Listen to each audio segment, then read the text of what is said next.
Hoje a gente vai entrevistar a Thaís Herédia Figueiredo. Para quem não conhece, ela trabalha como comentarista de economia na Globo News. Ela é natural de Brasília, formada em jornalismo.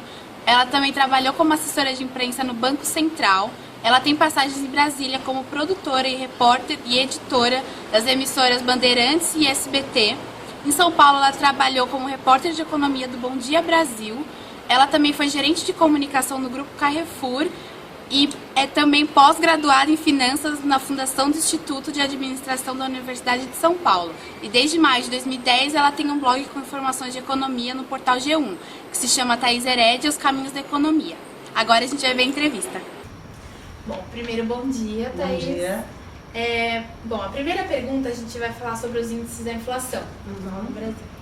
Os índices de inflação que atuam no governo brasileiro há 5 anos passam longe da meta de 4,5% que vigora no país. Como resultado, nós temos o aumento dos preços dos alimentos, por exemplo. E a desculpa para o aumento desses preços são os problemas climáticos que o país está enfrentando no momento. E a sugestão encontrada pelo governo é retirar esses alimentos do cálculo de índice, dos preços ao consumidor. Você acha que isso não é uma desculpa, visto 5 anos da alta da inflação? Então, vamos lá. São duas coisas. Primeiro, do ponto de vista conceitual, como é que os índices de inflação são tratados? Aqui no Brasil, a gente tem mais de 10 índices de inflação. A gente tem medição para tudo quanto é tipo de preço. Preço no atacado, preço no varejo, preço da indústria, preço dos produtos agropecuários, preços dos produtos que são exportados, enfim. Tem índice que monitora aí todo tipo de preço. O índice oficial que o governo adotou lá no sistema de metas para a inflação em 99 é o IPCA, que é o índice de preço ao consumidor amplo. Na época ele foi escolhido porque ele era o índice que tinha maior abrangência, maior cobertura de coleta de dados em todo o país. Então escolheram esse índice. A meta de inflação ela é 4,5%. Já faz quase 10 anos, ou já fez 10 anos, e realmente, como você disse, a gente está há pelo menos 5 anos bem distante dessa meta. Várias coisas aconteceram para provocar esse distanciamento. Coisas que estão fora do controle do governo, fora do controle do país, e coisas que acabaram sendo provocadas pelo governo. Daquilo que está fora do controle do país, a gente tem os problemas climáticos, não só aqui no Brasil, mas lá fora. Por exemplo, o Brasil é um grande importador de trigo. E a cadeia de produtos que vem do trigo é muito grande, termina lá no pãozinho francês, mas passa por um monte de produtos. Então, no ano passado, por exemplo, Estados Unidos, Argentina, Rússia, os países que são grandes exportadores de trigo tiveram problemas na produção. Então aí já encareceu muito o trigo. A soja também acabou aumentando o preço lá fora. Para nós também aumentou o preço. Então nós acabamos sofrendo uma alta de preços que acabou contaminando outros produtos a partir dos problemas climáticos lá fora. Esse ano a gente está enfrentando problemas climáticos aqui dentro do Brasil. Então, hortifruti, hortaliças em geral, estão com preços mais altos, enfim.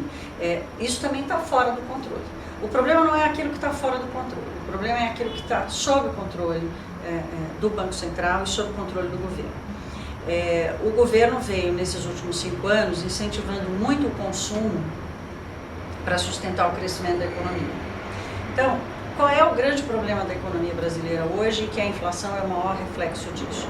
A gente tem uma demanda que cresce assim, então os consumidores brasileiros estão querendo consumir cada vez mais e estão sendo incentivados pelo governo para fazer isso, e a gente tem uma oferta de produtos que vai na outra direção. Então vamos lá, como eu estava explicando, o grande problema do Brasil hoje é que há anos a gente vem incentivando a demanda, então o consumidor vem querendo consumir cada vez mais e a oferta vem na direção contrária. E o que é a inflação? É exatamente o descruzamento, o desequilíbrio entre a oferta e a demanda. Então a inflação que a gente vive hoje é uma inflação que foi provocada pelo excesso de consumo, uma alta muito forte dos salários. Então, o consumidor brasileiro ganhou um poder de compra maior, mas a indústria não conseguiu responder. E aí, nessa confusão toda que a economia vai juntando todas as suas variáveis, a inflação brasileira ela acabou ficando estruturalmente muito alta. Então, serviços, por exemplo, que é uma coisa que não é provocado por nenhum preço lá de fora, não é provocado por subida ou descida do dólar, não responde aos juros, porque ninguém toma crédito para contratar um serviço. O serviço é uma coisa que você vai pagando ali aos pouquinhos. A inflação de serviço rodando a 9%. Então, isso já estava acontecendo quando o governo resolveu baixar a taxa de juros lá para 7%.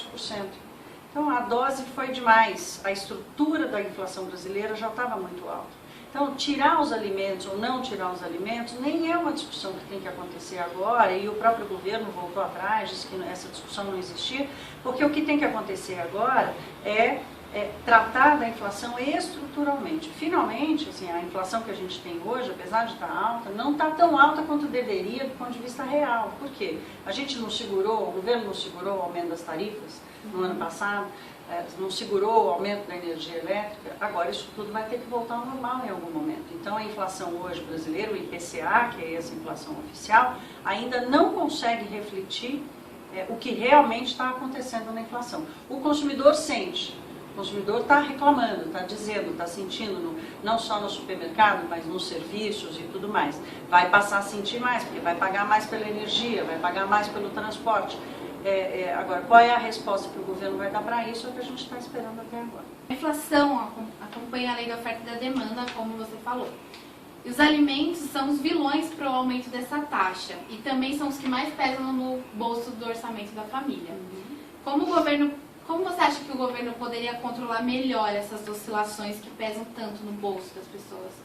Então, a inflação de alimentos, ela realmente hoje, ela é a que pesa muito no bolso dos brasileiros, e ela de certa forma, uma inflação também que oscila bastante. Então, voltando um pouquinho naquela discussão de tirar ou não os alimentos dos índices de inflação, nos países que já estão muito amadurecidos com a estabilidade da moeda, que não é o nosso caso, apesar de a gente estar vivendo a estabilidade há muito tempo, eles já foram capazes, então, por exemplo, Estados Unidos, Inglaterra, eles tiram do cálculo da inflação esses preços que são muito voláteis. Por que essa discussão não cabe aqui? Porque a gente ainda está engatinhando na estabilidade, a gente ainda precisa medir a temperatura da inflação com todos os instrumentos que a gente tem disponíveis. Não dá para a gente recusar ou excluir instrumento de coleta e de medição da inflação, porque a gente ainda é muito imaturo na estabilidade. Então, não tem muito o que fazer com os preços dos alimentos, porque eles estão sujeitos não só a demanda, mas também a questão do clima, enfim, isso não está sob controle de ninguém. O que o governo precisa fazer para aliviar o peso da inflação como um todo do bolso do brasileiro é combater essa inflação estrutural que a gente disse aqui, quer dizer, que é encarecer o dinheiro, infelizmente, essa é a dose, é o remédio mais amargo, principalmente quando você demora muito mais tempo para aplicá-lo, encarecer o preço do dinheiro, para que o consumidor, aquilo que sobra no orçamento para fazer um créditozinho, não conseguir. Quando demora muito para dar um remédio, quando a febre sobe muito, o tratamento tem que ser mais duro. A gente está ficando sem outra alternativa.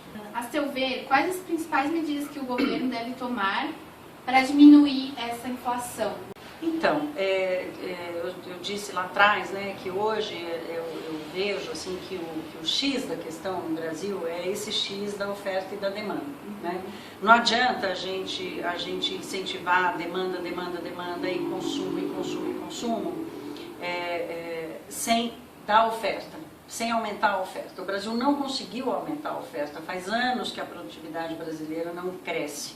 Faz anos que o Brasil perde competitividade, né? O Brasil vai ficando cada vez mais caro nessa revolução econômica que o mundo inteiro está passando. Então, o X da questão está em buscar maior equilíbrio entre a oferta e a demanda.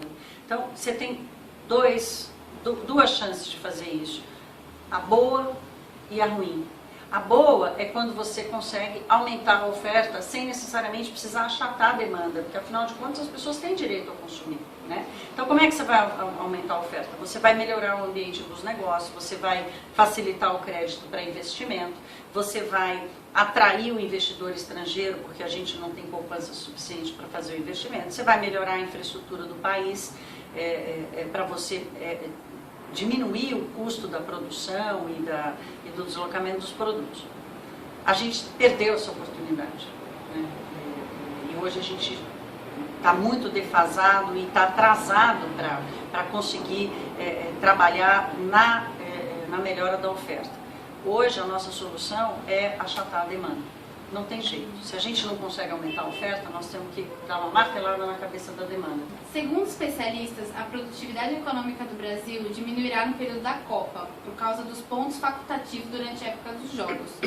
Com estes números, as preocupações da inflação e do PIB, mais a pausa para a Copa, que impacto você acha que isso terá na economia brasileira nesse período, nesse trimestre, né, na verdade?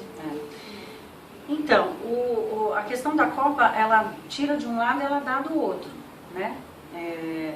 Ela tira nos feriados e ela dá, então ela tira da produção da indústria e tal, mas ela dá para o comércio, ela dá para os serviços, serviços todos ligados a turismo. Então, de alguma forma, esse desbalanço aí, ele acaba sendo equilibrado um pouquinho, porque você transporta, né, a atividade de um setor para outro setor.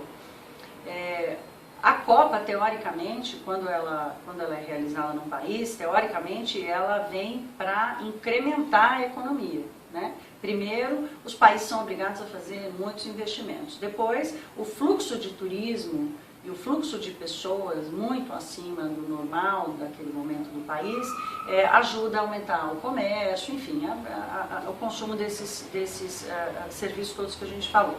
No caso específico do Brasil, a gente tem duas questões importantes. A primeira delas é geográfica. O Brasil, a gente vai ter jogo em Porto Alegre, jogo em Manaus. O Brasil é um país continental, né? Então é mais longe viajar de Porto Alegre para Manaus do que de Recife para Miami, por exemplo, né? Então o transporte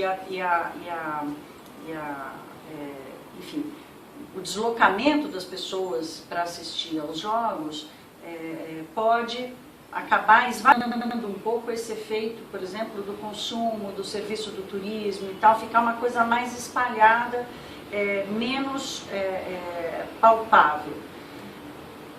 A gente está sofrendo aí vários atrasos, enfim, tem um medo da questão das manifestações. Eu acho que o efeito negativo que a Copa vai trazer, ele está muito mais ligado a problemas do Brasil hoje do que exatamente a algum evento da Copa ou mesmo ligado a algum atraso de estádio, enfim. O efeito negativo que a Copa vai trazer é muito mais da nossa responsabilidade do que do evento em si. Qual a diferença entre a tentativa dos outros governos do controle da inflação e do atual governo da Dilma, que assim, é bem diferente, né, o modo deles administrarem? A grande diferença não está na política monetária, que é a política que cuida ali do preço do dinheiro, né? A política monetária usa os juros para definir quanto custa o dinheiro. Se o dinheiro está mais caro, as pessoas vão pegar menos dinheiro. Se o dinheiro está mais barato, as pessoas vão pegar mais dinheiro e vão gastar. Não está na política monetária. A diferença não está aí. A diferença está na política fiscal, que é a política dos gastos do governo.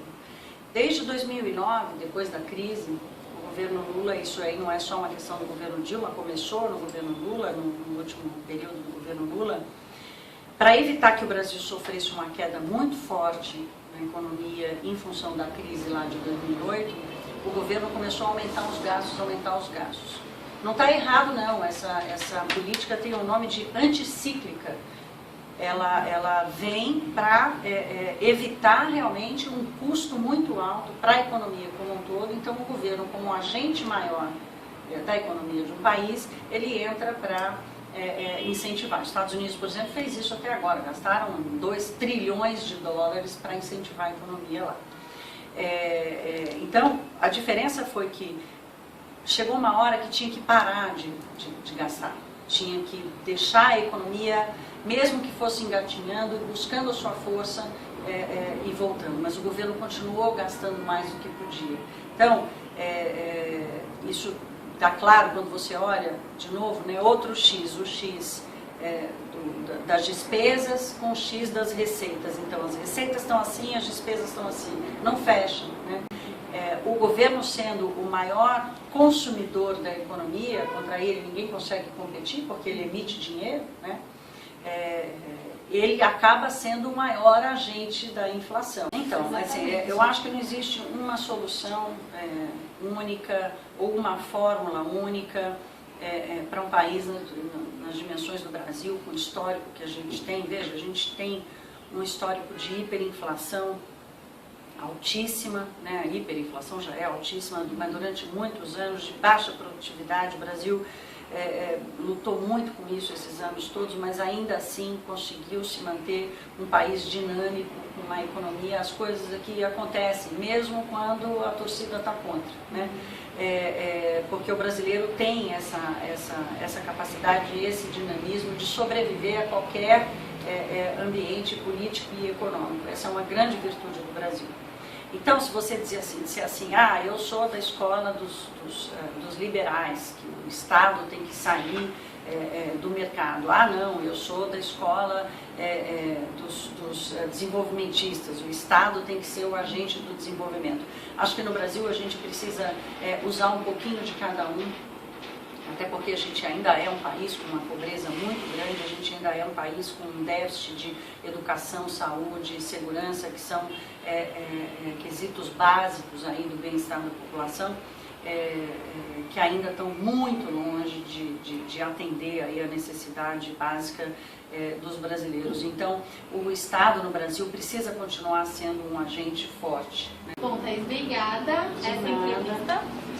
Parabéns pelo seu trabalho, nós admiramos muito, acompanhamos. Agora que a gente estuda, a gente acompanha, a gente lê, porque é um interesse mesmo, você é um exemplo. Obrigada, Obrigada viu? a vocês.